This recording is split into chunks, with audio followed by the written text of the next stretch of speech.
বাংলাদেশে চলছে নির্বাচনের উৎসব। বহু বছর পর মানুষ কাঙ্ক্ষিত ভোটের মাধ্যমে তাদের পছন্দের প্রার্থীকে বিজয়ী করতে পারছে। জাতীয় নির্বাচন বিগত কয়েক বছর মানুষ এভাবে উৎসব মুখর পরিবেশে দেখেনি। গতকাল থেকে নানান ষড়যন্ত্র, নানান গুজব এবং অপপ্রচারকে ডিঙ্গিয়ে মানুষ শান্তিপূর্ণভাবে, স্বতঃস্ফূর্তভাবে ভোট দিতে পেরেছে। এটি হচ্ছে গণতন্ত্রের সৌন্দর্য। 5ই আগস্টের গণ অভ্যুত্থানের এটি হচ্ছে সফলতা। মানুষ তার পছন্দের প্রার্থীকে বিজয়ী করে দেশের মসনদে বসাবে, দেশ পরিচালনা করার দায়িত্ব দেবে এবং নতুন সরকার বাংলাদেশকে নতুনভাবে সাজাবে।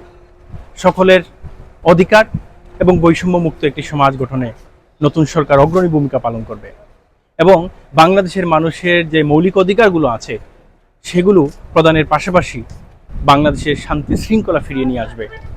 সবচেয়ে বড় কথা হচ্ছে, আমরা গতকাল থেকে দেখেছিলাম অনেকে বলছিলেন যে বাংলাদেশের নির্বাচনে অনেক ধরনের বিশৃঙ্খলা হবে, অনেক কিছু হবে। আসলে কিছুই হয়নি।